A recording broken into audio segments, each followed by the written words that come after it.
ایک عبد المالک مجاہد ایک پاکستان کے بہت بڑے رائٹر بھی ہیں، وہ سیرت نگار بھی ہیں، تو وہ اپنے واقعہ میں کہتے ہیں ہم جب چھوٹے تھے تو کہتے تھے نیکی کر دریا میں ڈال. کہا کہ میں سمجھتا تھا یہ دریا میں ڈالنے کا کیا مطلب. کہا جب تھوڑے بڑے ہو گئے تو ہمیں پتہ چلا کہ نیکی کرنے کے بعد اس کا احسان جتلانا، اس کا یہ پوچھنا کہ اس کے مجھے بدلے میں کیا ملے گا. تو انہوں نے کہا کہ وہ جو ایک بندہ تھا، نوجوان تھا، وہ ایک یونیورسٹی میں پڑھ رہا تھا، تو کہا کہ ایک بوڑھی عورت تھی، اس کا کوئی نہیں تھا، یعنی وہ سارے کے سارے جو ہے اس دنیا سے چلے گئے تھے. تو کہا کہ وہ بوڑھی جو ماں ہے اس کو وہ مل گئی ایک دن، تو اس نے خالہ کہہ کے اس کو پکارا. اس نے کہا کہ اچھا آپ کو کوئی خواہشات ہے دنیا میں؟ اس نے کہا کہ میری ایک خواہش ہے حج اور عمرہ کرنے کی، مگر وہ اب میں نہیں کر پاؤں گی کیونکہ میرے جتنے بھی محرمات ہیں وہ سارے کے سارے محرم جو ہیں مرد وہ سارے گزر چکے ہیں. کہا کہ اس نوجوان کہتا ہے کہ میں نے دل میں سوچا کہ اگر میں اس کے ساتھ نکاح کر لوں اور میں اس کا محرم بن جاؤں تو ممکن ہے اس کی یہ خواہش پوری ہو جائے.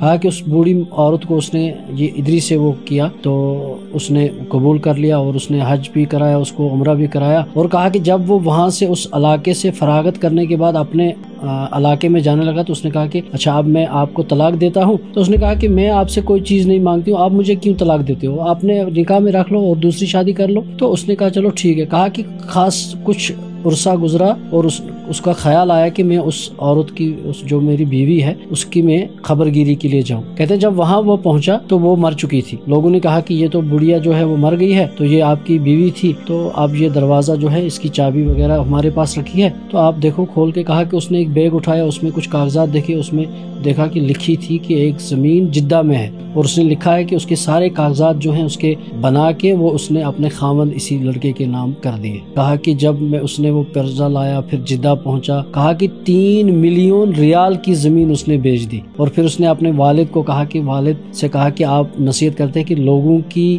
ضروریات پوری کرو اور اللہ تبارک و تعالیٰ تمہاری ضروریات خود پوری کرے گا. تو آپ سمجھیں کہ اگر ہم اپنے معاشرے میں دوسروں کا دکھ درد جو ہے وہ سمجھ لیں تو اللہ تبارک و تعالیٰ اس بندے کا جو دوسروں کا دکھ درد سمجھتا ہے، اس بندے کا جو ہے وہ دکھ خود ہی حل کر دیتے ہیں.